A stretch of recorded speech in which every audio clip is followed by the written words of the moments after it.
যার সুপারিশ ব্যতীত কোনো মানুষ জান্নাতে যেতে পারবে না, এমন একজন মহানবী, শ্রেষ্ঠ নবী, দামি নবীর উম্মত হতে পেরে আপনারা খুশি না বেজার? অনেক খুশি।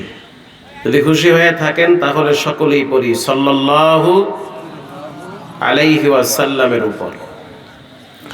সর্বোপরি শুকর যে আল্লাহ তাআলা আমাদেরকে এখনো বাঁচায় রাখছে, এখনো বেঁচে আছি, আলহামদুলিল্লাহ। বলেন, বাঁচায় রাখার মালিক কে? আপনার মতো অনেক মানুষকে আল্লাহ হাত পাও ভাঙ্গে হসপিটালে ফালায় রাখছে। অসংখ্য যুবকের স্বপ্ন রাস্তায় হুন্ডার চাকার নিচে চলে গেছে। অসংখ্য যুবক রাস্তায় পল্লী খাইয়া হসপিটালের বারান্দায় ভিক্ষা করতেছে। বহু তুরুং বুরুংওয়ালা যুবকরে আল্লাহ তাআলা রক্তাক্ত চেহারা নিয়ে ফালায় রাখছে বিছানায়। আল্লাহ আপনারে এখনো ভালো রাখছে, সময়কে মূল্যায়ন করেন, তা না হলে নিজেই মূল্যহীন হয়ে যাবেন। যারা আল্লাহর দেওয়া নেয়ামত মূল্যায়ন করে, আল্লাহ তাদেরকে মূল্যবান করে দেয়। যারা মানুষ হয়ে আল্লাহর দেওয়া প্রত্যেকটা নেয়ামতকে যথাযথ কদর করে, আল্লাহ তাদেরকে কদরদানি বানায় দেয়। সুবহানাল্লাহ বলে। আর যারা মানুষ হয়ে অকৃতজ্ঞ হয়, নাফরমান হয়, শুকরিয়া আদায় করে না, সময়ের কোনো গুরুত্ব নাই, এরা এক সময় মূল্যহীন হয়ে যায়। এদের মূল্যায়ন থাকে না, না থাকে দুনিয়ায়, না থাকে মরার পরে। এই প্রসঙ্গে নবী করিম সাল্লাল্লাহু আলাইহি ওয়াসাল্লাম বিখ্যাত একটা হাদিস আপনারা জানেন, মুসলিম শরীফের হাদিস, ইগতানিম খামসান ক্বাবলা খামসিন শাবাবাকা ক্বাবলা হারামিক। আল্লাহর রাসূল 5টা নসিহত করেছেন, 5টা উপদেশ দিয়েছেন। গ্রহণ করলে দামি হবা, আর যদি গ্রহণ না করো, যদি এটাকে অবমূল্যায়ন করো, দূর দূর কইছে কইছে না কইছে না কইছে, এটা যদি গায়ে না লাগাও, তো টাইম মতো ঠিকই এই বিষয়গুলো তোমাকে কঠিনভাবে ব্যথিত করবে, কষ্ট দিবে। রাসূল বলেন, ইগতানিম খামসান ক্বাবলা খামসিন শাবাবাকা ক্বাবলা হারামিক। প্রথম নসিহত হলো, বুড়া হওয়ার আগে যৌবনটাকে মূল্যায়ন করো। বার্ধক্য তোমাকে গ্রাস করার আগে তোমার জওয়ানিটাকে তুমি যথাযথ মূল্যায়ন করো। বৃদ্ধ হওয়ার আগে যৌবনটাকে মূল্যায়ন করো, কারণ বুড়া হয়ে গেলে মানুষের অনেক কিছু হিদায়াত জ্ঞান ঠিক থাকে না। অসুস্থ ব্যক্তি হসপিটালে পড়ে আছে, পবিত্র জুমার দিন জুমার নামাজ মসজিদে চলতেছে, যাইতে পারতেছে না, খুব খারাপ লাগতেছে যে জুমার দিনও যাইতে পারি না। রাসূল বলেন, আল্লাহ তাআলা বলেছেন, ফেরেশতারা তাকায়া দেখো কেন সে ছটফট করে। আল্লাহ, সে তো জুমার দিন মসজিদে যাইতে পারে না, কেন? অসুস্থ, বিছানায় পড়ে আছে। গত জুমায় গেছিল, বলে হ্যাঁ। এর আগের জুমায়, বলে হ্যাঁ। অতীতে প্রত্যেক জুমা যথাযথ আদায় করেছে, বলে হ্যাঁ। তাহলে আজকের জুমায় যেতে না পারা সত্ত্বেও এই হসপিটালের বেডে শোয়ায় রাইখাও তাকে আমি জুমার সালাতের নেকি জমা করে দিব।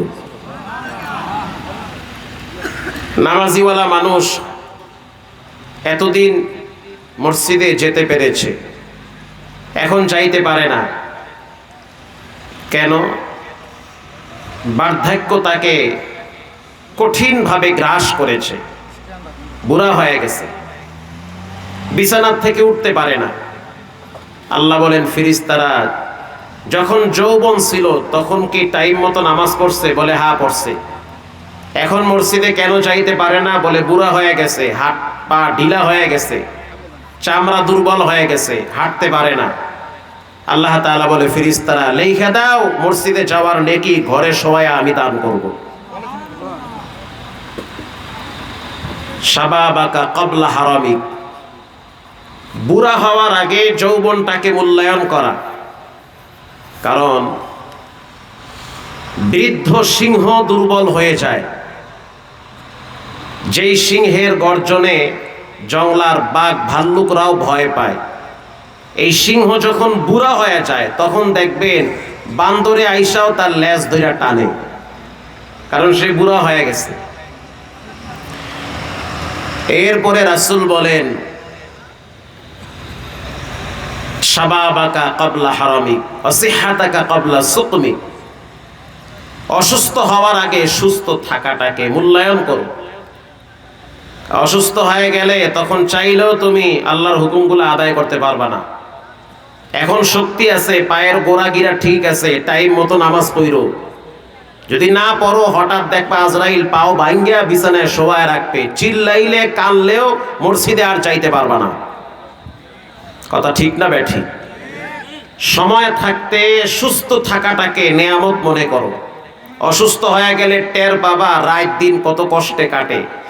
বিছানায় প্রস্রাব করবা, বিছানায় আঁকবা, সাফ করার মতো কাউরে পাবা না, এমন সিচুয়েশন তৈরি হয়ে যেতে পারে। কত যুবক দেখলাম সুস্থ, হুন্ডার পিকআপ বাড়ায়া মাওয়ায় যাইতেছে ইলিশ খাওয়ার জন্য। কত স্বপ্ন, কত রং। পিছনে দেখি একজন ম্যাডামও বয়সে, সোজা রাস্তা দেখি বেহা বেহা করে চালায়। কথা ঠিক না ব্যাঠি? অনেক রং লাগছে। কথা আছে না, মানুষ ভাবে একটা হয় আর একটা। মানুষ অনেক রকমের স্বপ্ন দেখে, কিন্তু সিদ্ধান্ত দেওয়ার মালিক কে? আল্লাহ তাআলা। মানুষ ভাবছে ঢাকার থেকে নৌকা আসবে, হাতি কুমড়ো আসার পরে বাস পল্টি খায়া নিচে পড়ে গেছে, সব শেষ। ঈদের আগের দিন রাত্রিবেলা ঢাকার থেকে এক ডাক্তার বগুড়ায় যাবে, এই যে দুপচাচিয়া যাবে, দুপচাচিয়া আছে না, যাবে সেখানে, বাড়ি তার দুপচাচিয়ায়। চাঁদের রাইতে বাড়ি যাইবে, কত স্বপ্ন, কত আশা, নতুন পাঞ্জাবি, নতুন কত সামগ্রী তার গাড়ির ভিতরে মজুদ করা। কিন্তু আল্লাহর সিদ্ধান্ত হলো বাড়ি যাওয়ার আগে কবরে যাওয়া লাগবে। গাড়ি অ্যাক্সিডেন্ট করে নিজেও মরল, মেয়েটাও মারা গেল গাড়ির ভিতরে। গাড়ি দুমড়ে মুচড়ে একেবারে ফুটবল হয়ে গেছে। গাড়ি কাইটা কাইটা লাশ বের করছে। একজন ডাক্তার যে নিজের জীবনের সর্বোচ্চ সিকিউরিটি নিয়ে চলে, অথচ সেই ডাক্তার বাড়ি যাওয়ার আগে কবরের যাত্রী হয়ে গেছে। মানুষ ভাবে একটা, রবের সিদ্ধান্ত হয় আর একটা। মানুষ চাইলে কিছুই হয় না, রব চাইলে সবই হয়। কথা ঠিক না বেঠিক? আমি কি কবরস্থানে ওয়াজ করবার লাগছি? এই গোরস্থানে আইছি নাকি আমি? আপনারা কি ঘুমায় গেছেন না? কে কে ঘুমাইছেন তুই হাত তুলে আল্লাহকে দেখান। কি আপনারা ঘুমায় গেছেন নাকি? সজাগ আছেন না? থাইকেন সজাগ, কারণ রাত 10টার পরে আমার ওয়াজে বইলে আমার মাথায় কাজ করে না। 11টার পরে আমি ফুল হাফ মেন্টাল হয়ে যাই। 11:30 বাজলে আমি নিজেরই চিনি না যে আমি কই আছি আর ওয়াজ কই আছে। এরপরও আমি সংক্ষিপ্তভাবে আপনাদের সামনে কিছু কথা বলবো, যে কথাগুলো আপনাদের কাজে আসবে ইনশাআল্লাহ। বলেন, আরো জোরে বলেন ইনশাআল্লাহ। এবার মুখ খুলে বলেন, সব ক্ষমতার মালিক কে? মাশাআল্লাহ, আউযুবিল্লাহ, নাউযুবিল্লাহ, সুবহানাল্লাহ, আলহামদুলিল্লাহ। এগুলোর সাথে কোনো দুশ্মনী আছে? তো ঠিকঠাক মতো বইলেন। এগুলা বলার বেলায় কৃপণতা কইরেন না। কিছু মানুষ আছে ওয়াজে বইলে ডায়াবেটিসে চাপ দেয়, মুখ দিয়ে কিছুই বাইরে না, কই সুবহানাল্লাহ গান করে সুবহানাল্লাহ, মনে হয় যে আজরাইল জিহ্বাটাই না ধরছে।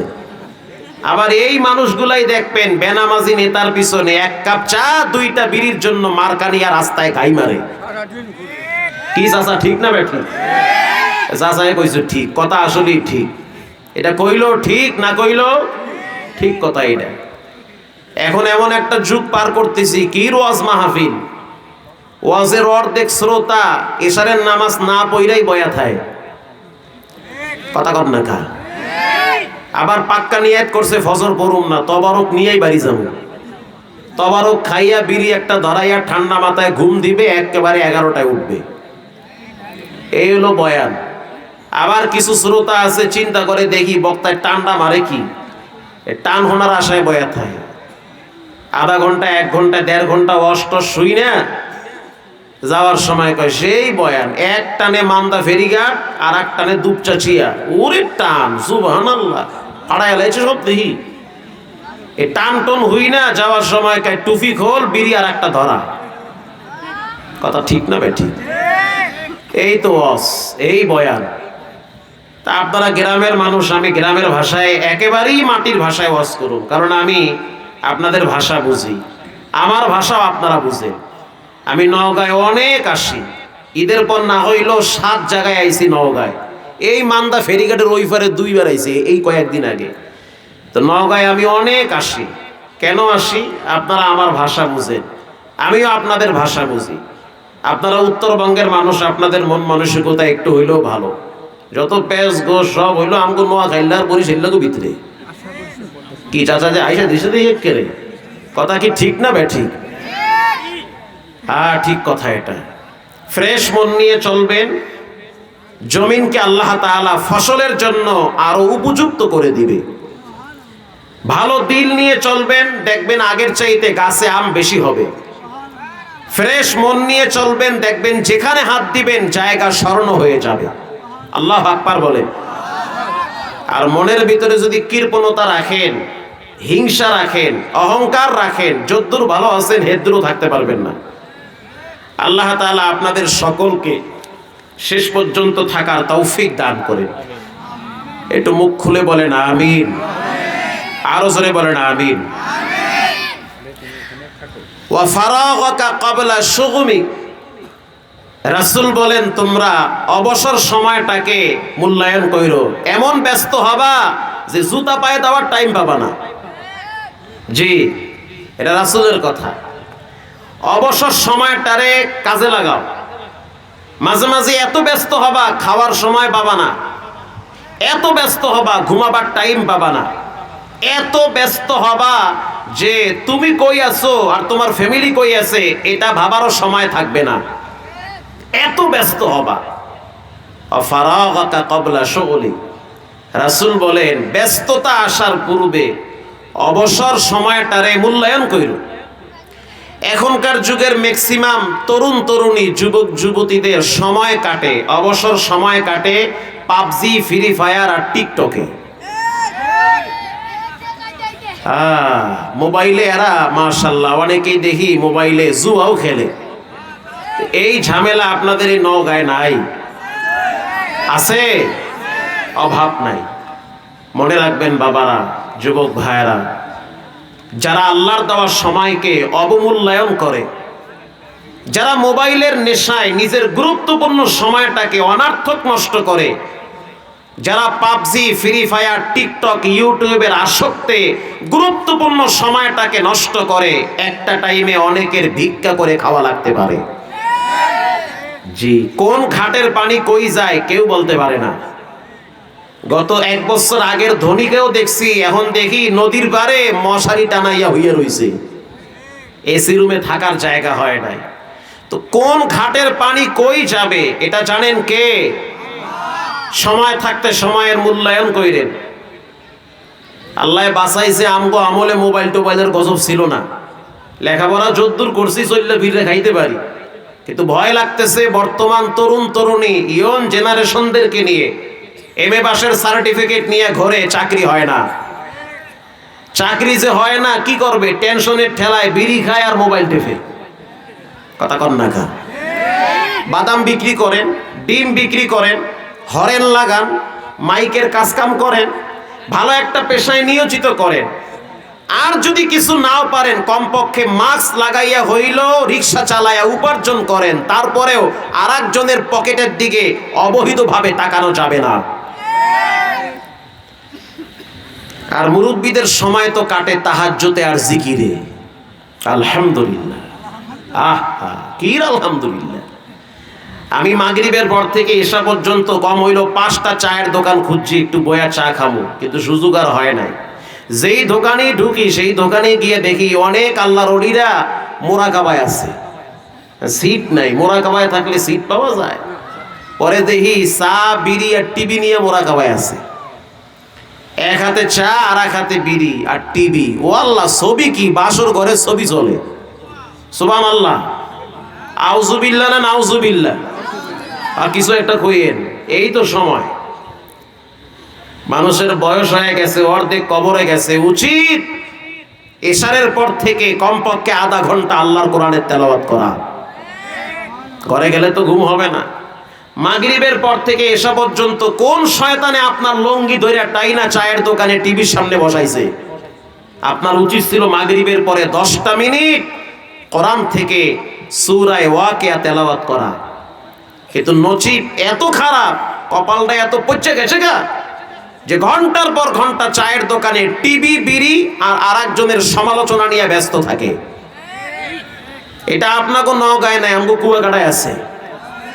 আল্লাহ হেদায়াত দান করেন, আল্লাহ হেদায়াত দান করেন, আমিন বলেন। আপনাদের কানে কি আমার আওয়াজ স্পষ্ট যায়? না আসে না? ভালো করে কথা কি আমার বুঝেন? আল্লাহ তাআলা বুঝার তৌফিক দান করেন, আমিন বলেন। রাসূল বলেন অগিনাকা ক্বাবলা ফাকরিক, ফকির হওয়ার আগে ধনী থাকাটাকে মূল্যায়ন কইরো। আজকে পকেটে কসকসার নোট আছে, খালি তেলে ঝালে খাইয়েন না, কিছু খাবেন, কিছু ব্যয় করবেন, কিছু জমাও করবেন। 1000 টাকার নোট আইছে, খায়া লয়া শেষ, কালকে আল্লাহ চালাইবে। কালকে তো এমনও হইতে পারে ভিক্ষা করে খাওয়া লাগতে পারে। গিনাকা ক্বাবলা ফাকরিক, এটা কোন মোল্লা মুন্সির গাজীর গীত না, এটা রাসূলুল্লাহর কথা, যে ধনাত্ম থাকাটাকে নিয়ামত মনে করো। যে কোনো টাইমে তুমি ফকির হয়ে যেতে পারো, মানুষের কাছে হাত পাতা লাগতে পারে। টাকা পয়সা থাকলে তেলে ঝালে চলা যাবে না, যথাযথভাবে ব্যয় করতে হবে। এরপরে রাসূল বলেন ওয়া হায়াতাকা ক্বাবলা মাউতিক, বাবারা ভাইরা, মৃত্যু আসার আগে তোমরা তোমাদের হায়াতকে মূল্যায়ন করো। আজকের রাতেও তো অনেক মানুষের লাশ কবরে রাখা হবে, আজকের রাতেও অনেক মহল্লায় জানাজা হবে, অনেক যুবকেরও জানাজা হবে। আসার সময় তো দেখলাম গাড়ি অ্যাক্সিডেন্টে কত মায়ের সন্তান মারা গেছে। তো প্রতিদিন মানুষের লাশ কবরে রাখা হয়। তো এমনও হতে পারে কালকে আপনার জীবনে হয় সকাল হতে পারে অথবা পরকাল হতে পারে। তো এমনও হতে পারে মসজিদের পালকি ফজর হওয়ার আগেও আপনার বাসায় চলে যেতে পারে। এমনও হইতে পারে যে আপনার জন্য হয়তো দোকানে কাপড়ের কাপন চলে আসছে, আপনার খবরই নেই। কথা ঠিক না? এই জন্য রাসূল বলেন ওয়া হায়াতাক ক্বাবলা মাউতিক, মরার আগে সোজা হইয়া যাও। মৃত্যুবরণ করার আগে তুমি তোমার হায়াতটারে ভালো কাজে ব্যয় করো। বেশি বেশি দুরূদ শরীফ পড়বা, ইস্তেগফার পড়বা, আল্লাহর জিকির করো, কোরআন তেলাওয়াত করো। পারলে মানুষের উপকার করো, না পারলে ক্ষতি করা যাবে না। তুমি যদি একজনের ক্ষতি করো, অপেক্ষায় থাকো, তোমার রব তোমার পিছনে আরো 10 জন লাগাইয়া দিবে তোমাকে পানিশমেন্ট করার জন্য। এজন্য কারো ক্ষতি করা যাবে যাবে না। এবার বুখারী শরীফের একটা হাদিস শুনেন, লা তাজুলু কদমা ইবনু আদম ইয়াউমাল কিয়ামা। রাসূল বলেন কিয়ামতের দিন প্রত্যেকটা মানুষকে 5টা প্রশ্ন করা হবে। উনি আল্লাহ কয় কি? 5 প্রশ্নের উত্তর না দেওয়া পর্যন্ত কির বক্তা আর কি মোল্লা মুন্সি, কি পিসাব আর কি শ্রোতা, সবগুলারে এক পায়ের তালুর উপরে খাড়া করায় রাখবে। এক চুল পরিমাণ মানুষ লড়তে পারবে না। আল্লাহু আকবার জোরে বলেন। প্রত্যেকটা মানুষকে 5টা করে প্রশ্ন করা হবে। আপনাকেও করবে, আমাকেও করবে, এই হুজুরেরও করবে, এই হযরতদেরকেও করবে, সবাইকে প্রশ্ন করা হবে। প্রথম প্রশ্ন করা হবে আন উমরিহি ফিমা আফনা, বান্দা তোমাকে একটা লম্বা হায়াত দিয়েছি, তুমি কোথায় ব্যয় করলা? 15 বছর থেকে 40 বছর পর্যন্ত এই হায়াতটা কই ব্যয় করলা? উত্তর দিয়ে তারপরে তুমি সামনে আগাও। কি উত্তর আছে বলেন? সারাদিন চাকরি, ব্যবসা, ধান, ক্ষেত, আম, জাম এর নিয়েই ব্যস্ত। নামাজের ব্যস্ততা আপনার থাকে না, আপনি অনেক ব্যস্ত মানুষ। ছেলেমেয়ের জন্য এত করলেন, একটা টাইমে দেখবেন এই ছেলেমেয়েরাই তো আপনার জীবনের দুশ্মন হয়ে যাবে। রাসূল বলেন দ্বিতীয় প্রশ্ন হবে তুমি তোমার যৌবনটারে কোথায় ব্যয় করলা? 3 নম্বরের প্রশ্ন হবে কেমনে পয়সা কামাইলা, কিভাবে উপার্জন করলা, টাকা পয়সা কেমনে কামাইছো, যেমনে পারছো হেমনি কামাইছো না বহিত অবহিত দেখে কামাইছো? 4 নম্বরের প্রশ্ন হবে টাকা পয়সা কেমনে ব্যয় করলা, আমি তোমাকে যেই সম্পদ দিয়েছি এটা কোথায় ব্যয় করেছো, কার জন্য ব্যয় করলা? 5 নম্বরের প্রশ্ন হবে ওমাযা আমিলা ফিমা আমিলা, তোমাকে যতটুকুন জ্ঞান দিয়েছি অতটুকুন মানলা কিনা? এবার আপনারা বলেন 5 ওয়াক্ত সালাত আদায় করা এটা কার ফরজ? আরো জোরে বলেন। প্রত্যেকটা মুসলমানের উপরে, নরনারীর উপরে 5 ওয়াক্ত সালাত যথাযথভাবে আদায় করা সুন্নাত না ফরজ? ফরজ। এটা তুমি জানো? বলে হ্যাঁ জানি। তো কেন মানলা না? সুম্মা লাতুসআলুন্না ইয়াওমাইযিন আনিন নাঈম। রব্বুল আলামিন বলেন প্রত্যেকটা মানুষকে তার নিয়ামত সম্পর্কে প্রশ্ন করা হবে। যেমন দেখার জন্য দৃষ্টি শক্তি চোখ দিয়েছেন কে?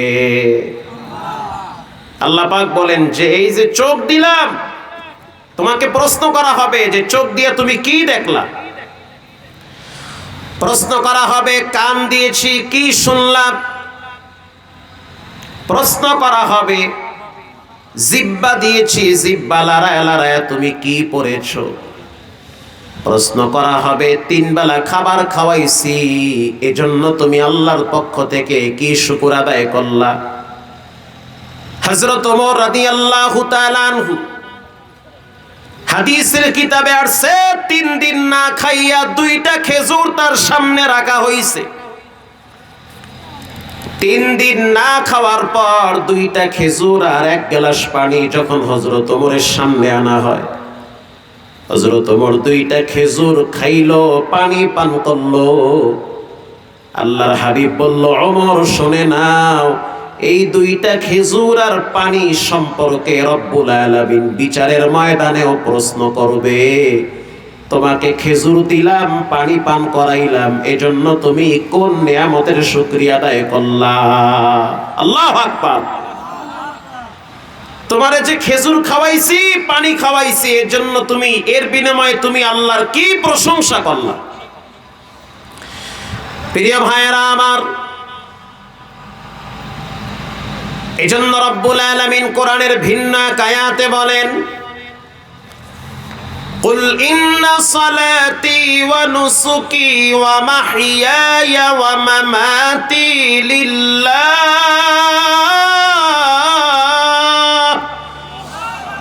হয় না? আরো জোরে বলেন আল্লাহু আকবার। আরো সন্দেন ফাড়ায় ফাড়ায় হলেন সব কান কোন চা আছে। আল্লাহু আকবার জোরে বলেন। কুল ইন্না সালাতি ওয়া নুসুকি ওয়া মাহইয়ায়া ওয়া মামাতি লিল্লাহ।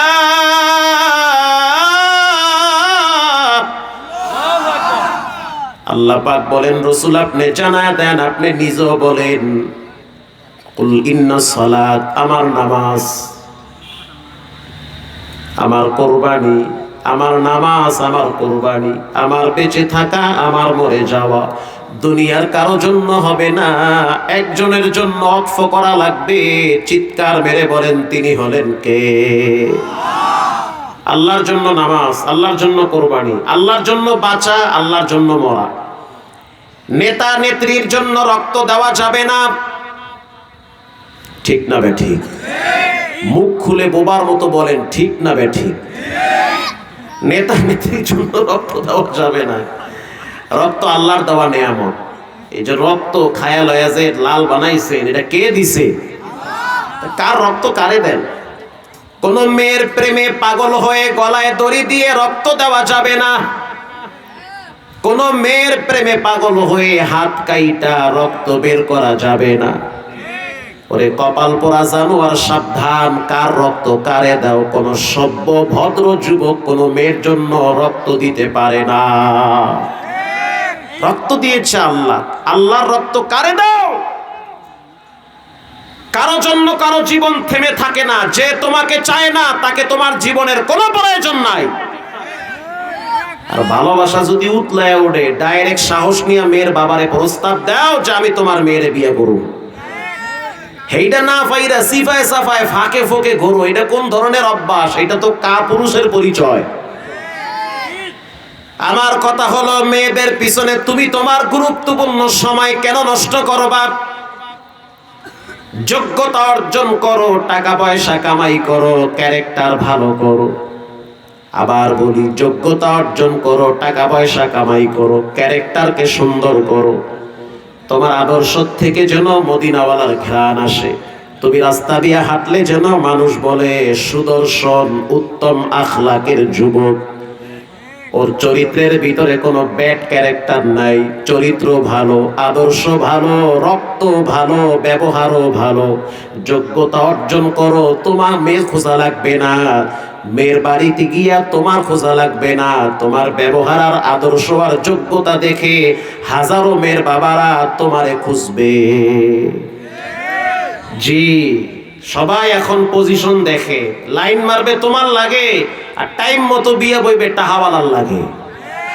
তুমি কোন ছাতা মাতা, তোমার গুণা ধরার টাইম আছে? তুমি তো আগার ঘরের মগা, তুমি তো নিজেরই চিনো না। মা বাবার মুখে হাসি ফুটাও, টাকা পয়সা কামাই করার জন্য শক্ত হয়ে মাটিতে দাঁড়াও। আল্লাহু আকবার বলেন। লেখাপড়া করো, ব্যবহারটারে সুন্দর বানাও। তোমার চমৎকার ব্যবহার দেখে মহল্লার অনেক বাবারা তার মেয়েকে দেওয়ার জন্য প্রস্তুতি গ্রহণ করবে। তুমি কেন মেয়েদের পিছনে ঘুরবা? তোমার পিছনে ঘুরবে, কারণ ভালো জিনিস পাওয়ার জন্য ঘোরা লাগে। কথা কন না কা? ঢাকা শহরের অলিতে গলিতে দেখছি ভালো গরুর দুধ পাওয়া যায় না। একজনের দেখলাম ফর্ড নিয়া 3 মাইল দূরে হাইটে গিয়া দুধ কিনতে গেছে। এত দূরে গেছেন কা? যেমন করবো কি, পুরা বাজারে দুধ যা আছে সব বুড়িগঙ্গার পানি। এজন্য ভালো জিনিস কিনতে গেলে অনেক দূরে যাওয়া লাগে। ওয়া মাহইয়ায়া ওয়া মামাতি লিল্লাহি রাব্বিল আলামিন।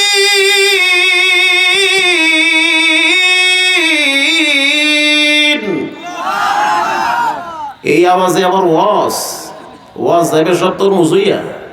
গলা ছাইরা দিয়ে আওয়াজ দিয়ে বলেন, সব ক্ষমতার মালিক কে? সুন্দর করে আওয়াজ দিবেন, আল্লাহু আকবার, সুবহানাল্লাহ, আলহামদুলিল্লাহ। এগুলো যেন বইলা হাতকারে স্ট্রং বানাইবেন, আর নাইলে আজরাইল যখন চিপ দিবে গ্যাও হয়ে যাবেন, মুখ দিয়ে কিছুই বাইরেবে না তখন। এবার বলেন, সব ক্ষমতার মালিক কে? আপনার বেঁচে থাকা, আপনার মরে যাওয়া দুনিয়ার কারো জন্য হবে না। এমনকি মায়ের জন্য মরা যাবে না, বাবার জন্য মরা যাবে না, কারো জন্য কারো জীবন দেওয়া যাবে না। জীবন যার দিতে হবে তার। চট্টগ্রাম এক মাহফিলে গেলাম। মাহফিলের সভাপতির বয়স 17 বছর, কেশিয়ারের বয়স 14 বছর। বিশ্বাস যদি না হয়, কক্সবাজার, চট্টগ্রামে যত মাহফিল হয় অধিকাংশ আয়োজন কমিটির বয়স হলো 15-16 বছর। 6-7 এর ছাত্ররা মহল্লায় মহল্লায় কোরআনের তাফসীর দেয়। আল্লাহু আকবার বলেন। আব্দুল্লাহ আলামিন ভাইরে জিজ্ঞেস করেন, তিনি তো প্রায় কক্সবাজার যায়। আমি না হইলেও বছরে 30 বার যাই কক্সবাজারে মাহফিলে। ওয়ালে ওয়ালে লেখা দেখি, জমিন যার আইন চলবে তার। বলেন, এই জমিনের মালিক কে? জমিন যার, আইন চলবে তার। এই বয়ান যখন আমি জুমার দিন দিলাম, চাকরি আমার অর্ধেক গেছে। আমার নামেও কিন্তু মামলা আছে আল্লাহর দয়ায়। আমি যেখানে জুমা পড়াই সব মাতাওয়ালারা, 12 কুতুবের আড্ডাখানা। জুমার দিন মুসল্য হয় 9-10 হাজার। এখন না হয় জায়গায় বেগায় ওয়াজ করে, হে না তো আবার ঠিকই মেডিসিন দেওয়া লাগে, বুঝতে হবে। তা আমার একদিন NSI এর সদস্য বলে, আপনার নাম তো লিস্টিতে আছে, কেন? আমার অপরাধ কি? আমি তো মিষ্টি বয়ান করি, সুর দিয়ে ওয়াজ করি। মিষ্টি বয়ানের ঠেলায় মানুষের হওয়াই হেলাই আমি। মিষ্টি বয়ানের ভিতরে কার আবার তিতা লাগলো? আপনি একদিন বয়ানে সাইদি সাহেবের জন্য দোয়া করছিলেন, এটা আপনার বড় অপরাধ। দ্বিতীয় অপরাধ হলো, আপনি বলেছেন জমিন যার, আইন চলবে তার। তাহলে দেশ চালায় কারা? আমি বলছি, দেশ যারাই চালাক না কেন, প্রত্যেকটা মানুষের দিলের ভিতরে থাকতে হবে জমিনের মালিক যিনি, আইন চলবে তার। আসতে বলবেন না, জোরে বলেন, ঠিক না ব্যাঠিক? কোরআনের ভিন্ন এক আয়াতে রব্বুল আলামিন বলেন, ومن لم يحكم بما أنزل الله فأولئك هم الفاسقون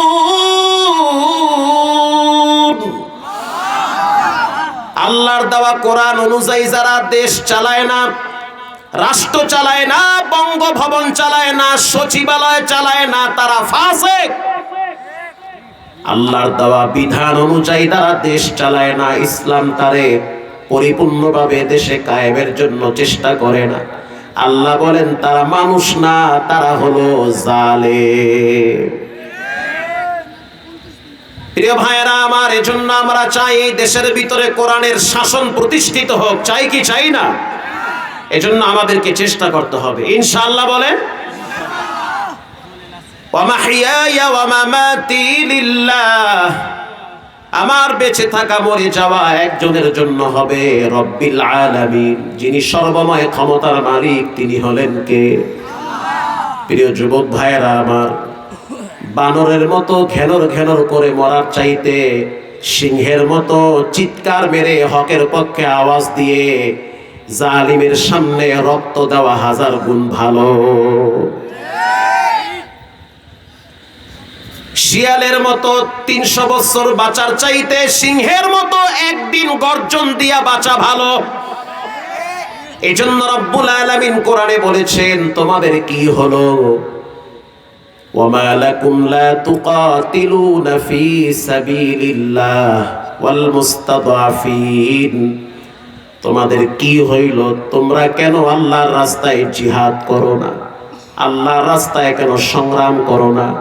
আল্লাহর জন্য কেন যুদ্ধ করো না? আল্লাহর জন্য কেন রক্ত দাও না? আল্লাহর জন্য নিজের জীবনটারে কেন পরিচালনা করো না? ওয়ামা লাকুম লা তুকাতিলুনা ফি সাবিলিল্লাহ, পেটের চিন্তা, দলের চিন্তা, নেতা নেত্রীর চিন্তা বাদ দাও। চিন্তা করা লাগবে জমিন যার, হুকুম চলবে তার। ওয়াল মুস্তাদআফিনা মিনার রিজাল ওয়ান নিসাই ওয়াল উইলদানিল্লাযীনা ইয়াকুলুনা রাব্বানা, তোমাদের কি হইল? তোমরা আল্লাহর জন্য জিহাদ করো না, অথচ মাজলুম নারীরা চিৎকার মেরে বলে আমাদেরকে বাঁচাও। ফিলিস্তিনের বাচ্চারা বলে আমাদেরকে বাঁচাও, আমরা একবেলা খাবারের জন্য যুদ্ধ করি।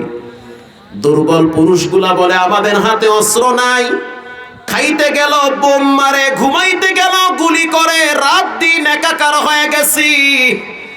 ওয়াল মুস্তাদআফিনা মিনার রিজালি ওয়ান নিসাই ওয়াল উইলদান, আল্লাহ পাক বলেন তাদের কান্নার আওয়াজ কি তোমাদের কানে যায় না? তাদের চিৎকারের আওয়াজ কি তোমাদের কর্ণে কহরে পৌঁছে না? তাদের আর্তনাদ তোমাদের কলিজার ভিতরে কি বিদ্ধ হয় না? বসে থাকার সময় নাই, যদি ডাক আসে আবার নাস্তিকদের সাথে যুদ্ধ করে রক্ত দেওয়া লাগবে। ওয়াল মুস্তাদআফিনা মিনার রিজালি ওয়ান নিসাই ওয়াল উইলদান ইয়াকুলুনা রাব্বানা আখরিজনা মিন হাযিহিল ক্বরিয়া, সেই মাজলুম বাচ্চারা, ছোট ছোট বাচ্চারা, দুর্বল অসহায় নারীরা, যাদের থাকার ঘর নাই, যারা ঘুমাবার মতো কোনো খাট পায় না, যারা ঘাস খায়া নিজের পেট চালায়, যারা নিজের সতীত্বকে রক্ষা করতে পারে না, জালেমরা তাদের উপরে অত্যাচারের স্টিম রোলার চালাইতেছে, তারা চিৎকার মেরে আল্লাহরে বলে রব্বানা আখরিজনা মিন হাযিহিল ক্বরিয়াতিয যালিমি আহলুহা ওয়াজআল লানা মিন লাদুনকা ওয়ালিয়্যান ওয়াজআল লানা মিন লাদুনকা নাসীরা।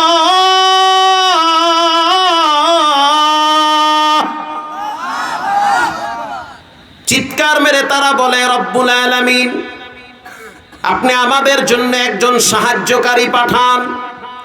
হে যুবক, তোমার রক্ত থেকে তো হযরত আলীর ঘ্রাণ বের হওয়ার কথা, তোমার রক্ত থেকে তো হাসানের ঘ্রাণ আসার কথা, তোমার রক্ত থেকে তো হযরত আমির হামজার শহীদ হওয়ার ঘ্রাণ আসার কথা, তুমি তো খালিদ বিন ওয়ালিদের সন্তান, তুমি তো ওমরের সন্তান, তুমি বানরের মতো ঘ্যানর ঘ্যানর না করে সিংহের মতো গর্জন দিবা।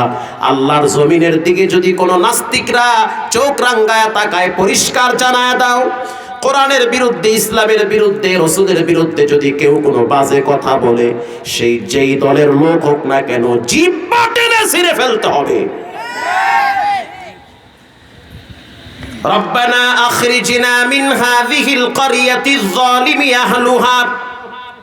আজ যদি তোমার বোনটারে বেঈমানেরা বন্দী করে রাখে, তোমার কেমন লাগবে? আজ যদি তোমার সন্তানটারে পায়ের ভিতরে শিকল লাগাইয়া জেলখানায় বাঁধে, কেমন লাগবে?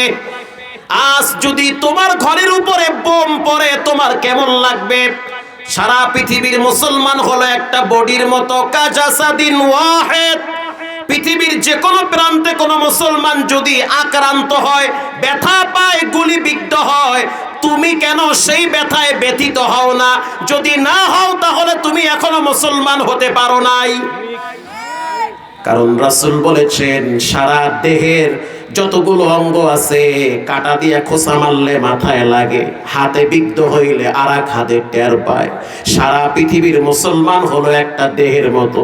ভারতের মুসলমান যদি কষ্ট পায়, আমাদেরও কলিজায় রক্তক্ষরণ হয়। কথা কন না কা নাকি হিজল হয়ে গেছেন তো আপনারা? এখানে পৃথিবীর কোন প্রান্তে কোন মুসলমান যদি ব্যথা পায়, কষ্ট পায়, সেই ব্যথায় তোমারও ব্যথিত হওয়া লাগবে। এটা মুসলমানের বৈশিষ্ট্য, মুসলমানের চরিত্র। মুসলমান একার চিন্তা করতে পারে না, মুসলমান চিন্তা করে 250 কোটি মুসলমান যদি কোথাও খারাপ থাকে, আমিও তখন খারাপ থাকি। এজন্য শহীদি মৃত্যুর কামনা করা, শহীদি তামান্না দিলে ধারণ করা। মৃত্যু একদিন হবে, মরণ থেকে কেউ বাঁচতে পারবে না। ওয়াজাআত সাকরাতুল মাউত, মৃত্যুর যন্ত্রণা বড় কঠিন। একটা টোকা মারলে তো দেহের ভিতরে খবর হয়ে যায়, একটা কাটা বিদ্ধ হইলে কলিজায় রক্তক্ষরণ হয়। মাছ যদি আপনারে আল দেয়, ট্যাংরা মাছ যদি আপনারে ঘাই মারে, সারা রাত ঘুমাইতে পারেন না। জাহান্নামের আগুন কেমনে সহ্য করবেন? দুনিয়ার আগুনে আপনি 10 সেকেন্ড আঙ্গুল লাগাইতে পারবেন না, তাহলে জাহান্নামের আগুন কেমনে সহ্য করবেন রে যুবক? সাবধান।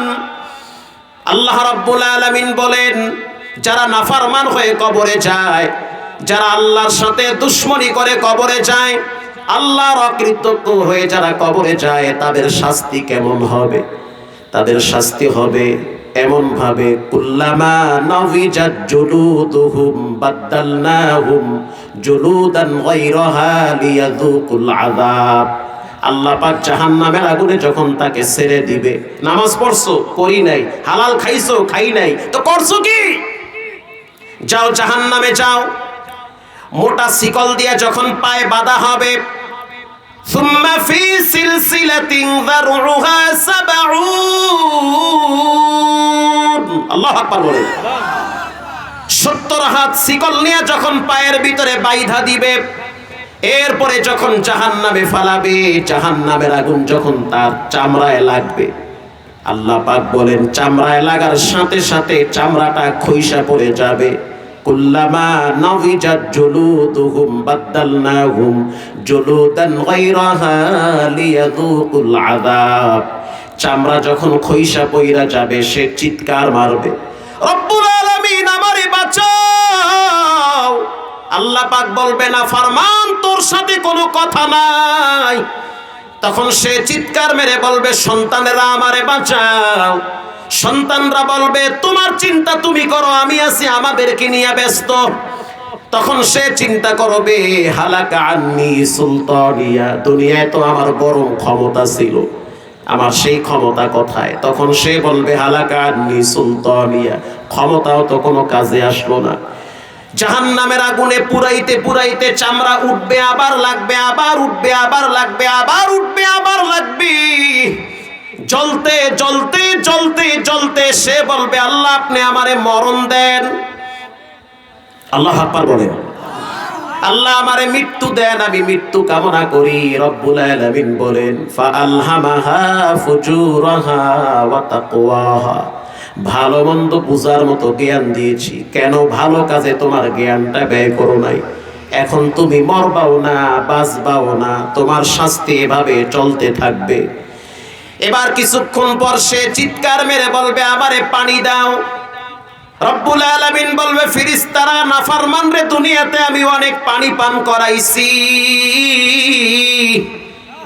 গেলাসের পর গেলাস পানি খাওয়াইছি, মিষ্টি পানিও খাওয়াইছি, নরমাল পানিও খাওয়াইছি, আবার পানির ভিতরে চিনি দিয়া ট্যাং লাগায়া শরবত বানাইয়াও খাওয়াইছি, আবার আমের জুস খাওয়াইছি, আঙ্গুরের জুস খাওয়াইছি।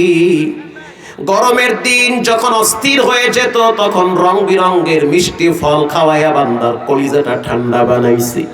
এত নিয়ামত তারে দিলাম, বহুত গেলাস তারে পানি পান করাইছি, এখন আর পানি পান করানো যাবে না। ফেরেশতারা বলবে এখন কি পান করাবো? আল্লাহ অর্ডার করবে রক্ত আর পুষ পান করা। এই খবিসের মুখ দিয়া গরম রক্ত আর পুষ পান করাও। যখন রক্ত আর পুষের গেলাস তার মুখের সামনে দিবে, চিৎকার মেরে বলবে রব্বুল আলামিন গন্ধ আসে, খাইতে পারি না। আল্লাহ পাক বলবে ফেরেশতারা জোর কইরা খাওয়াও, খাওয়াইতে থাকো। এবার যখন তারে রক্ত আর পুষ পান করাবে, করার সাথে সাথে পায়খানার রাস্তা দিয়া নারী ভুঁড়ি পচে বের হয়ে যাবে। প্রিয় বাবারা, আবার যুবক ভাইয়েরা, আবার জাহান্নামের আগুন থেকে যদি বাঁচতে চান তাহলে শহীদি মৃত্যু কামনা করা লাগবে। আল্লাহু আকবার বলে। যার অন্তরে শহীদ হওয়ার তামান্না নাই সে মুনাফিকদের কাতারে থাকবে। প্রিয় ভাইয়েরা আমার, আল্লাহর রাসূল বলেন সুম্মা উখিয়া সুম্মা উক্তাল।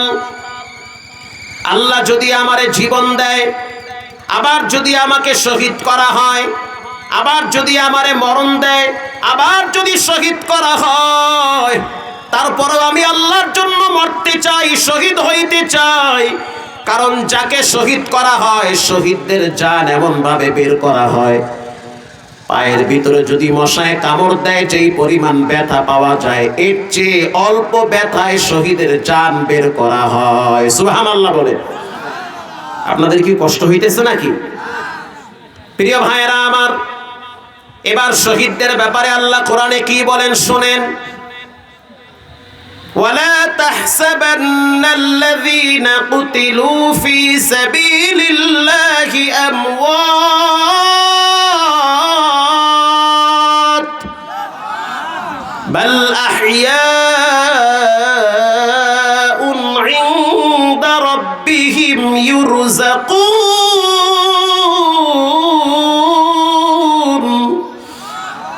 আল্লাহর জন্য যারা মরে, শহীদ হয়, তাদেরকে মৃত বলবে না, তারা জীবিত। আল্লাহর জন্য যারা মারা যায় তারা হলো জীবিত। তাদের কবরে টাইম টু টাইম খাবার পৌঁছায় দেয় কে?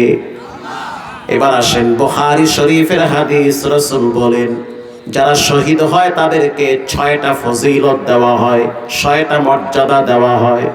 মরণ তো একদিন হবে, হয় ঘরে, না হয় চায়ের দোকানে, না হয় আগুনে, না হয় পানিতে, যে কোনো সময় মৃত্যু হবে। তবে দিলের ভিতরে তামান্না রাখতে হবে আমার মৃত্যুটা যেন শহীদি মরণ হয়। যারা আল্লাহর রাস্তায় শহীদ হয় তাদের প্রথম ফজিলত, আল্লাহর রাসূল বলেন শহীদের রক্ত মাটিতে পড়ার সাথে সাথে তার পিছনের সব গুনাহ আল্লাহ ডিলিট করে দেয়, মাফ করে দেয়। আপনারা মনে হয় খুব বেজার হয়ে গেছেন হইতে, তাহলে সুবহানাল্লাহ যেমনে কইছেন মনে হইতে আছে আজকে দুপুরও ভাত খান নাই। শহীদের রক্ত যখন মাটিতে পড়ে আল্লাহ তাআলা শহীদের পিছনের সব গুনাহ মাফ করে দেয়। মাশাআল্লাহ, সুবহানাল্লাহ। পর দিয়ে একটু বাইরে গেছে এখন আবার। আল্লাহর রাসূল বলেন শহীদের মর্যাদা এত বেশি, পৃথিবীর মানুষের জান যখন বের করা হয় তখন অনেকেই ভয়েতে পায়খানা করে দেয়, অনেকে প্রস্রাব করে দেয়। যখন রুহুটা বের হয় তখন হাত পা নাড়াচাড়া করে, কলিজার পানি শুকায়া যায়। যুবক ভাইরা আমার, শহীদি তামান্না দিলে ধারণ করো, কারণ গাজওয়ায়ে হিন্দের ঘেরান পাওয়া যাইতেছে। গাজওয়ায়ে হিন্দের ঘ্রাণ পাওয়া যাইতেছে, বেঈমানদের সাথে মুসলমানদের একটা তুমুল লড়াই হবে। আল্লাহু আকবার বলেন। তবে মনে রাখতে হবে সেই যুদ্ধে মুসলমানদের রক্ত হাঁটু পর্যন্ত আসবে, তারপরেও মুসলমানরা বিজয় অর্জন করবে। কানা দাজ্জাল চলে আসবে, বিড়ি খাওয়া পার্টি সোজা হয়ে যান। কানা দাজ্জাল আসবে, দাজ্জালের এক হাতে জান্নাত আর এক হাতে জাহান্নাম থাকবে। আর যদি আপনার ভিতরে ঈমান থাকে, দেখে বুঝতে পারবেন এ হলো দাজ্জাল। দাজ্জাল মানুষকে মারতে পারবে, প্রথমবার মারবে, দ্বিতীয়বার জীবিত করবে, এরপরে আর মারতে পারবে না। দাজ্জাল বলবে তুমি আমারে খোদা মানো, যখন আপনি বলবেন না মানি না, তখন দাজ্জাল আপনারে মাইরা ফেলাবে। যখন মারবে তার আগ মুহূর্ত বলবে যে আমি কিন্তু তোমারে মাইরা আবার জীবিত করুম, তাহলে কি বিশ্বাস করবা যে আমি রব? সে বলবে ঠিক আছে, দেখি কেমনে মারব। দাজ্জাল মুহূর্তের ভিতরে তাকে শেষ করে দিবে, এবার আবার তাকে জীবিত করবে। যারা ইমানদার সারা বুঝে ফেলাবে যে এ তো জীবিত করেছে, দ্বিতীয়বার মারতে পারবে না। আল্লাহু আকবার। দ্বিতীয়বার একটা টোকাও দিতে পারবে না। এখন আপনি যদি ডরের ঠেলা আজ্ঞা দেন যে একবার তো মাইরা আমারে ভূত বানাইছে, এইবার না জানি কি করে, আর যদি আপনি ইমানদার হন তখন বুঝতে পারবেন এ তো দাজ্জাল, এ আমারে মারছে, দ্বিতীয়বার মারতে পারবে না। ওর এক হাতে জান্নাত আর এক হাতে জাহান্নাম থাকবে, চোখের পলকে মাশরিক থেকে মাগরিব সফর করতে পারবে। মনে রাখতে হবে দাজ্জালের আবির্ভাব হবে সেই ফিলিস্তিনের কোণা থেকে। ওখানে একটা পাহাড় আছে, সেই পাহাড়ের চিপার ভিতরে ইমাম মাহাদি দাজ্জালকে জবাই করবে। আল্লাহু আকবার। ইমাম মাহাদি একেবারে নিকটে চলে আসছে। এই যুবকরা তৈয়ার হয়ে যাও, যে কোনো টাইমে বেঈমানদের সাথে যুদ্ধের ডাক চলে আসতে পারে। যার যা কিছু আছে শহীদ হওয়ার জন্য ঝাঁপিয়ে পড়তে হবে।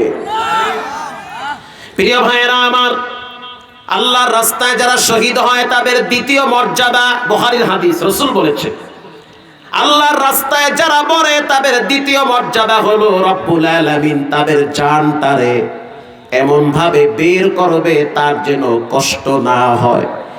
একটা মশায় যখন কামড় দেয়, ওই কামড়টা আপনার কাছে যতটা সহনীয় যন্ত্রণা মনে হয়, তার চেয়ে অল্প যন্ত্রণা দিয়ে আপনার জান বের হবে। শহীদের 3 নম্বর মর্যাদা শুনে নেন। আল্লাহর রাসূল বলেন পৃথিবীর মানুষ শুনে নাও, আল্লাহর রাস্তায় যারা শহীদ হয় তাদের কবরের ফিতনা থেকে আল্লাহ হেফাজত করে। তার মানে কবরের মাটি তাকে চাপ দিবে না, ফেরেশতারা তাকে প্রশ্ন করবে না যে তুমি কেমন আছো, কি অবস্থায় আছো। আল্লাহর রাসূল বলেন কেউ যদি গুনার ময়লা নিয়ে কবরে যায়, আল কবরু রাউযাতুম মিন রিয়াজিল জান্নাহ আও হুফরাতুম মিন হুফারিন নার। কবর কারো জন্য জান্নাতের বাগান, কারো জন্য জাহান্নামের গর্ত।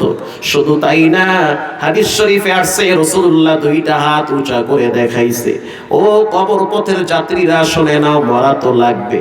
কবরের মুর্দারদের চিৎকারের আওয়াজ যদি তুমি শুনতা, ব্যবসা বাণিজ্য চাকরি করতে পারতা না। নাফরমানদের চিৎকারের আওয়াজ পশু পাখি শুনতে পায়, তুমি শুনতে পাও না, কারণ তোমারে আল্লাহ শুনাইলে দুনিয়াদারি করতে পারবা না। এজন্য কবরের নাফরমানদের চিৎকারের শাস্তির আওয়াজ দুনিয়ার জীব জানোয়ারেরা শুনতে পায়। আল্লাহর রাসূল বলেন যারা ঈমান হারা হয়ে, বদ্দিন হয়ে, নাস্তিক হয়ে, আল্লাহর নবীর দুশমন হয়ে যারা কবরে যায়, রাসূল 2টা হাত উঁচা করে একটা আরেকটার ভিতরে ঢুকায়া দিছে। আল্লাহু আকবার জোরে বলেন।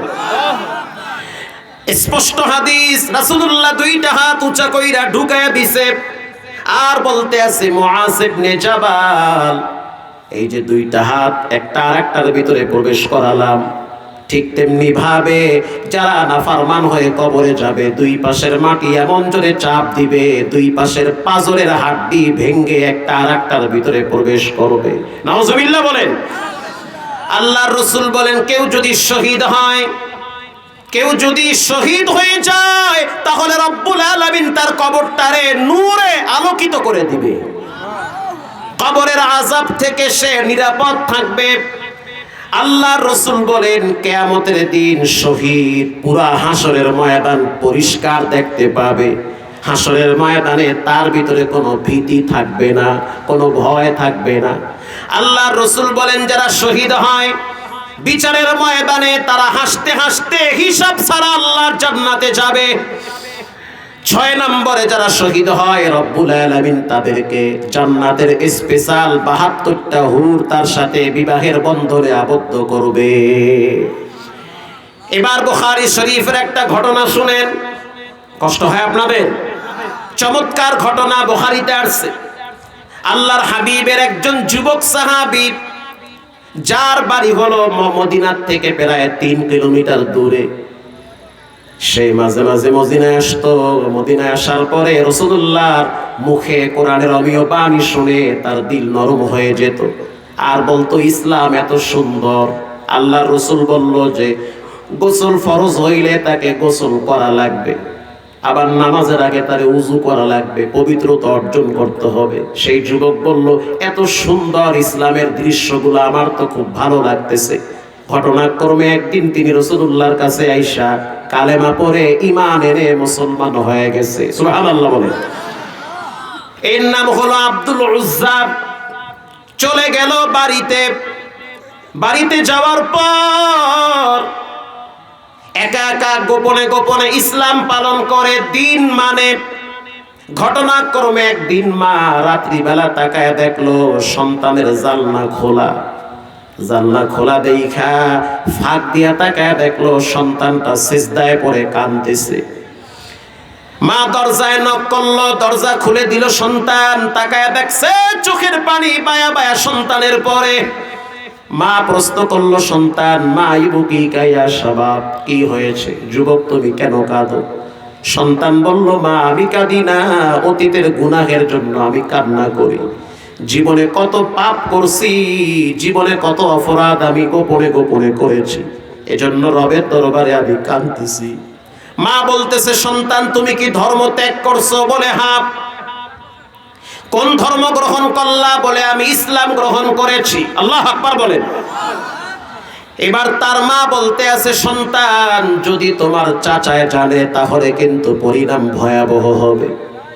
সন্তান বলল আমি পরোয়া করি না, কারণ আমি জানি ইসলামের সুশীতল ছায়ার আশ্রয় গ্রহণ করলে আল্লাহ তার অতীতের গুনাহ মাফ করে দেয়। আল ইসলামু ইয়ানহাদিমু মা কানা ক্বাবলা, ইসলাম গ্রহণ করলে অতীতের যত পাপ আছে ক্ষমা করে দেয় কে? সব পাপ। সকালবেলা চাচা সন্তানের দিকে তাকায় বলতে আছে সন্তান মানে ভাতিজাকে বলে তোমার আব্বা তো অনেক আগে কবরে চলে গেছে, তোমার বাপ কবরের যাত্রী হয়ে গেছে, এখন তোমার চাচা আমি, দায়িত্ব আমার ঘাড়ে। তোমার মায়ের কাছে শুনলাম তোমার নাকি নিয়ম নীতি পরিবর্তন হয়েছে। এবার আব্দুল উজ্জা বলে চাচা জানতে চাই, সত্য করে বলবেন মুহাম্মাদের ধর্মটা কেমন লাগে? চাচায় বলল ধর্ম তো ভালোই লাগে, কিন্তু বাপ দাদার ধর্ম তো আমি ছাড়তে পারবো না।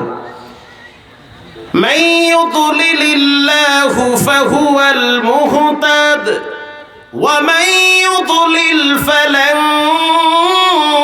তাজিদ লাহু ওয়ালিয়াম মুরশিদা।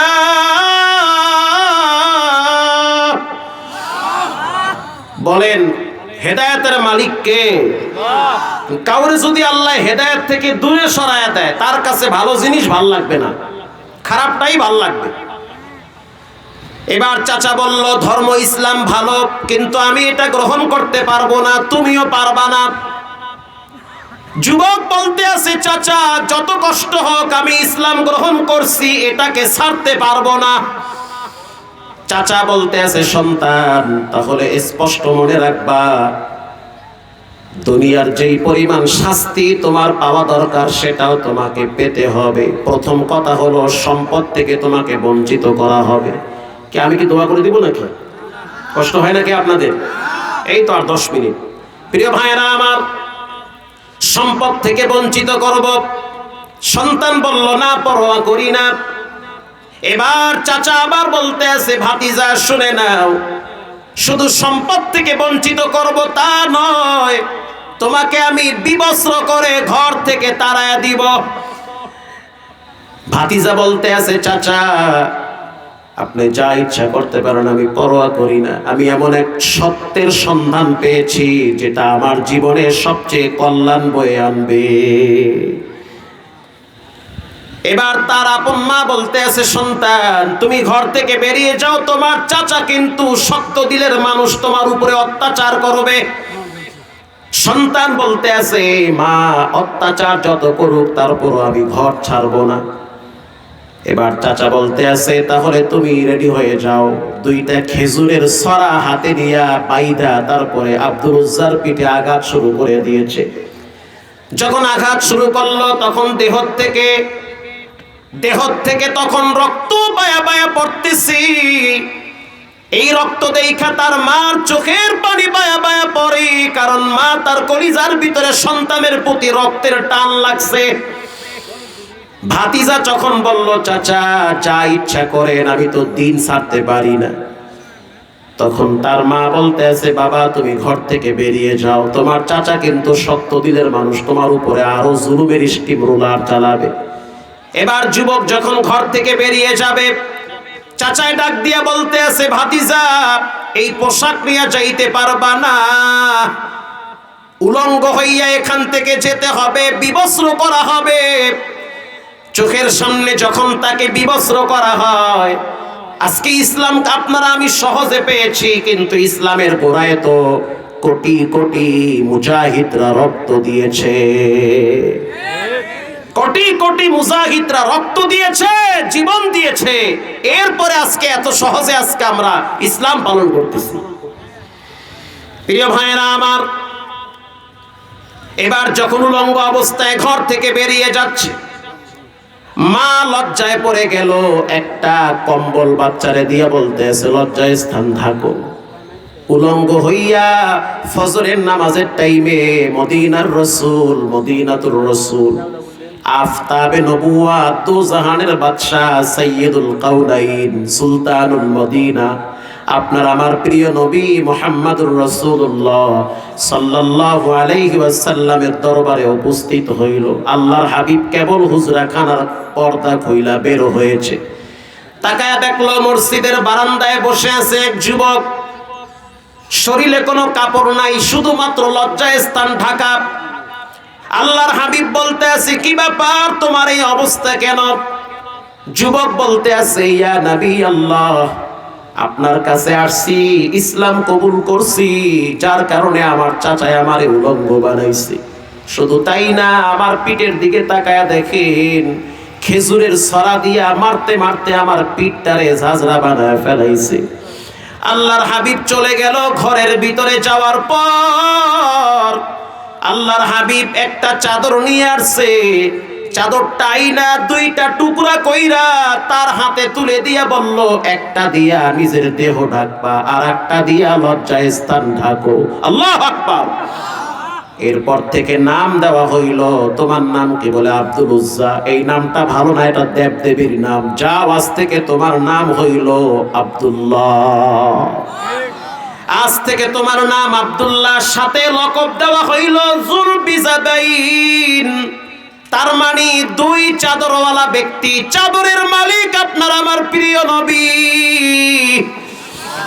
দুই চাদরওয়ালা ব্যক্তি আব্দুল্লাহ।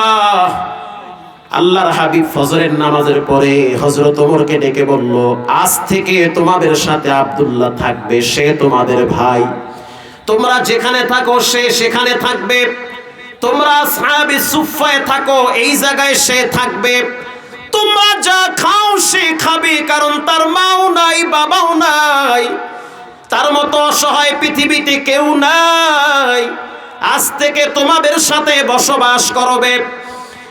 আশ্চর্য বিষয় হলো, আব্দুল্লাহ মাঝে মাঝে মসজিদে ঢোকার সময় চিৎকার মেরে বলতো আল্লাহু আকবার, জোরে জোরে বলতো। হযরত ওমর বলতে আছে, আস্তে বললেও তো হয়, এত জোরে কেন বলো? আল্লাহর রাসূল বলল, ওমর, আব্দুল্লাহর ঈমানটা চড়া মূল্য দিয়ে ক্রয় করা হয়েছে।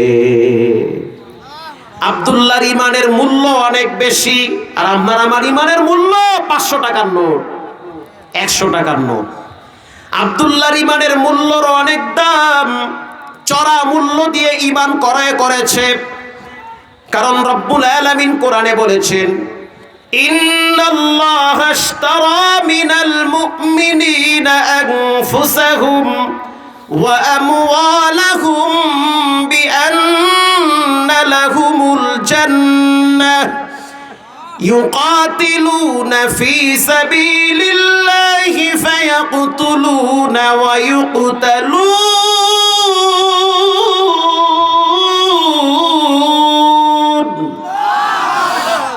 মুমিনদের কাছ থেকে জান এবং মাল ক্রয় করেছি জান্নাতের বিনিময়। তার মানে আমার জান মাহমুদুল হাসান তোমার বাবার জান না, জান আল্লাহর, তোমার মাল আল্লাহর। তোমার জান এবং তোমার মাল জান্নাতের বিনিময় খরিদ্দার একজন, তিনি হলেন কে? আপনার জান আল্লাহ কিনছে, আপনার মাল আল্লাহ ক্রয় করছে। এজন্য জান মাল যার, তার পিছনে ব্যয় করা যাবে না। জান মালের মালিক যিনি, তার জন্যই ব্যয় করা লাগবে। আল্লাহর হাবিব বলল, ওমর ওরে চিৎকার মাইরা আল্লাহু আকবার বলতে দাও। এবার আমি দেখবো কার গলায় কত আওয়াজ আছে। কোনো কণ্ঠে জড়তা রাখবেন না, ফুল ভলিউম বাড়ায় দিয়া স্পষ্ট আওয়াজে গলা ছেড়ে দিয়ে বলেন আল্লাহু আকবার। হযরত ওমর রাদিয়াল্লাহু তাআলা আনহু বলল, ঠিক আছে, তুমি এখন থেকে জোরে জোরে আল্লাহর নামের তাকবীর দিবা।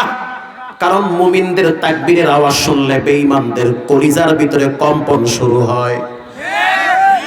মুসলমানদের কাছে যদিও অত্যাধুনিক কোনো অস্ত্র নাই, কিন্তু দাদা বাবুদের সামনে যদি আল্লাহু আকবারের তাকবীরের আওয়াজ দেন, দাদা বাবুদের ধুতি খুলে পড়ে যাবে। তাকবীরের আওয়াজের পাওয়ার এত বেশি। আল্লাহর রাসূল বলল, তাকবীর দিতে দাও, কারণ তার তাকবীরের পাওয়ার বেশি। আল্লাহু আকবার বলেন। হযরত ওমর রাদিয়াল্লাহু তাআলা আনহু বলতে আছে, যুবক ঠিক আছে তাকবীর লাগাও, নারায়ে তাকবীর।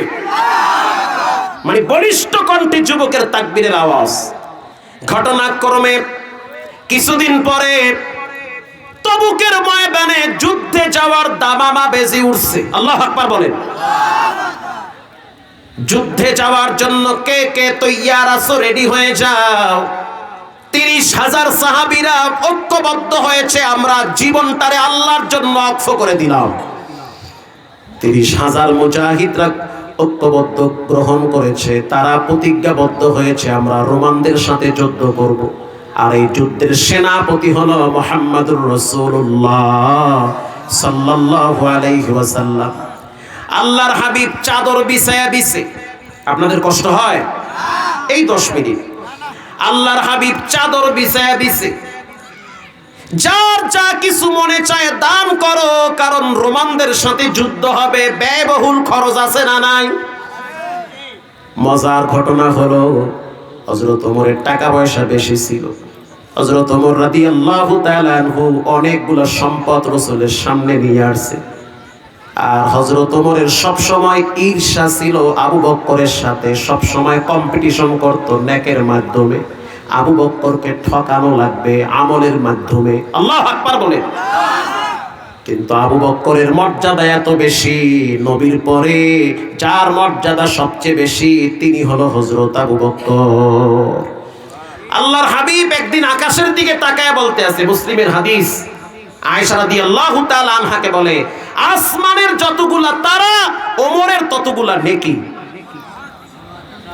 আয়েশা রাদিয়াল্লাহু তাআলা আনহার মনটা খারাপ হয়ে গেছে, মনে করছে আমার আব্বার নাম বলবে, দেখি আরেকজনের নাম কয়, তাও আবার সতীনের বাপের নাম। হাফসা রাদিয়াল্লাহু তাআলা আনহার বাবার নাম, আরো জ্বালা পোড়া। আল্লাহর হাবিব বুঝতে পারছে তার মনটা খারাপ। আল্লাহর হাবিব বলতে আছে, আয়েশা শুনে নাও, আসমানের যতগুলা তারা ওই পরিমাণ নেকি হযরত ওমরের, কিন্তু মনে রাখবা তোমার বাবা আবু বকর বাদে। আবু বকরের হিজরতের এক রাতের আমল যদি এক পাল্লায় করা হয়, সারা পৃথিবীর সবার আমল আর এক পাল্লায় করলেও আবু বকরের সমান হবে না। চেরাবে মসজিদে মেহরাব মিম্বর আবু বকর, ওমর, ওসমান, হায়দার। আল্লাহর হাবিবের সামনে হযরত ওমর মাল নিয়ে আসছে, আলী নিয়ে আসছে, ওসমান নিয়ে আসছে, আবু বকর নিয়ে আসছে। সবাই সামনে বসা, হযরত আবু বকর পিছনে বসা। আল্লাহর হাবিব প্রশ্ন করলো, ওমর তুমি কি নিয়ে আসছো? বলে সব নিয়ে আসছি। আলী কি নিয়ে আসছো? বলে এটা নিয়ে আসছি। কিন্তু আবু বকরের বেলায় রাসূলুল্লাহ এমনটা বলেন নাই। আল্লাহর রাসূল বলেন, আবু বকর তুমি ঘরে কি রেখে আসছো? তার মানে হইল তুমি তো এমন ব্যক্তি পারো না তোমার কলজেরা বাইর করে আল্লাহর রাস্তায় ব্যয় করতে, ঘরে কি রেখে আসছো? হযরত আবু বকর বলে, ঘরে আমার কিছুই নাই, আল্লাহ এবং তার রাসূলকে আমার ঘরে রাইখা আসছি। ইন দি মিন টাইমে একজন মহিলা দুধের বাচ্চা নিয়ে নবীর সামনে দাঁড়ায় গেছে। পেট ভরা থাকলে বিরিয়ানিও ভালো লাগে না, কি চাচা ঠিক না? তো রাত বেশি হয়ে গেলে যত টাইনা টুইনা ওয়াজ করেন, মইরা গেল হুজুরার টেস্ট লাগে না, কারণ ঘুমে ধরছে, তাড়াতাড়ি তো বড় দিন খায়াল হয়ে যাইগা, ঠিক না? হ্যাঁ ঠিক, তাহলে দোয়া করে দেই। প্রিয় ভাইরা আমার, একজন মহিলা দুধের বাচ্চা নিয়ে আসছে। কেন আসছেন বাচ্চা নিয়ে? এই বাচ্চা তো কি বলে, ঘোড়া চালাইতে পারবে না, তীর নিক্ষেপ করতে পারবে না, তরবারি চালাইতে পারবে না। মহিলা বলতে আছে, ওগো আল্লাহর হাবিব, ইন্নী উহিব্বুল্লাহ ওয়া রাসূলাহ, আমি আমার কলিজার চাইতে আল্লাহ এবং তার রাসূলকে সবচেয়ে ভালোবাসি। কিসের বাচ্চার ছাতা মাতা বাচ্চার ভালোবাসা? আমার বাচ্চাটাকে আপনার জন্য দান করে দিলাম।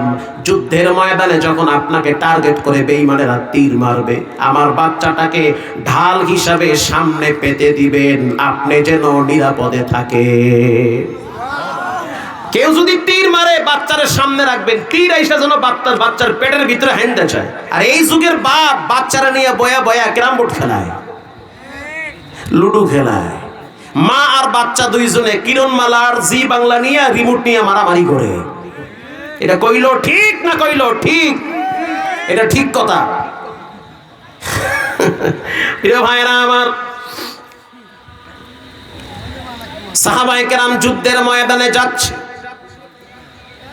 ইন দি মিন টাইমে আল্লাহর নবীর ওই যে যুবক সাহাবী হযরত আবু বকর বলে, হযরত আব্দুল্লাহ বলে, আমিও যাব, আমারও নিয়ে যান, আমার তো কেউ নাই দুনিয়াতে, আমি চাই যুদ্ধের ময়দানে গিয়ে শাহাদাতের অমিয় সুধা পান করতে, আমি শহীদ হইতে চাই, আমাকে নিয়ে যান আল্লাহর রাস্তায়।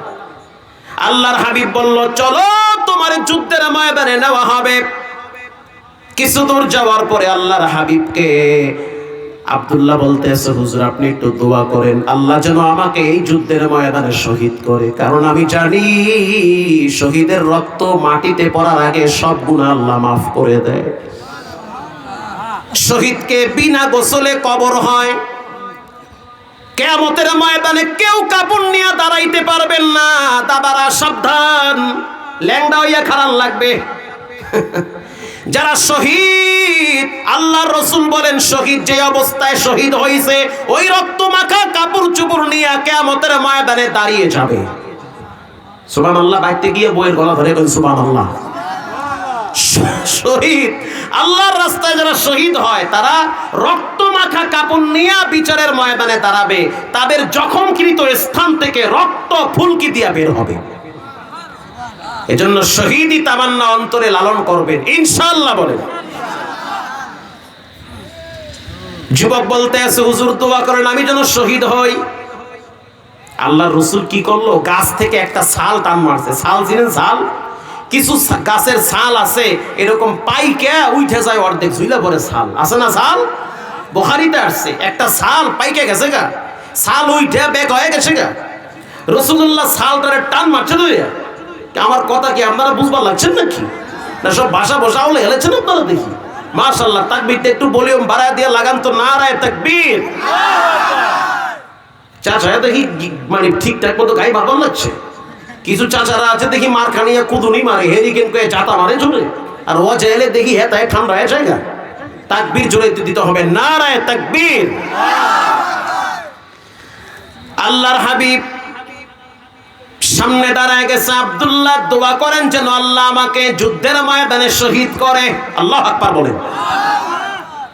আল্লাহর হাবিব গাছের একটা ছাল টান মারছে, ছাল টাইনা ফেলাইছে। আব্দুল্লাহর হাতে দিয়া বলতে আছে, রব্বুল আলামিন, আব্দুল্লাহর রক্ত বেঈমানদের জন্য আমি হারাম করে দিলাম। কইল কি? এ কইল শহীদ হওয়ার দোয়া, আর রাসূল বলতে আছে আব্দুল্লাহর রক্ত সবার জন্য হারাম। বিষয়টা উল্টো হয়ে গেল না? বিষয়টা কেমন হয়ে গেল?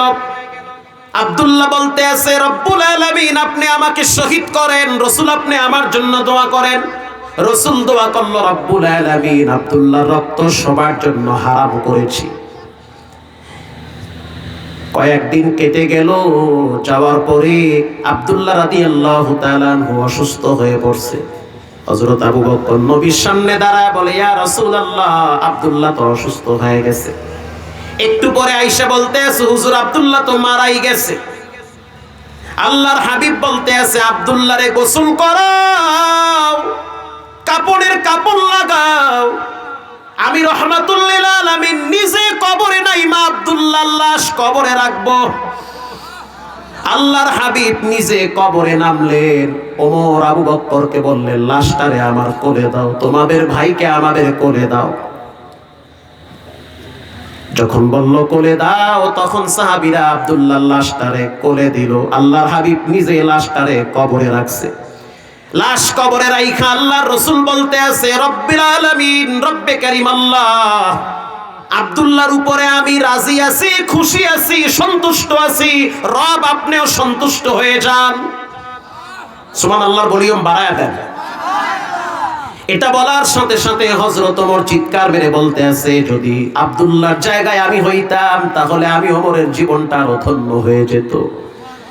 প্রিয় ভাইরা আমার, 2 দিন পরে হযরত ওমর রাদিয়াল্লাহু তাআলা আনহু বলে, আমি স্বপ্নে দেখলাম জান্নাতের সবুজ বাগানে সবুজ পাখির ভিতরে আব্দুল্লাহ ঘুরতেছে।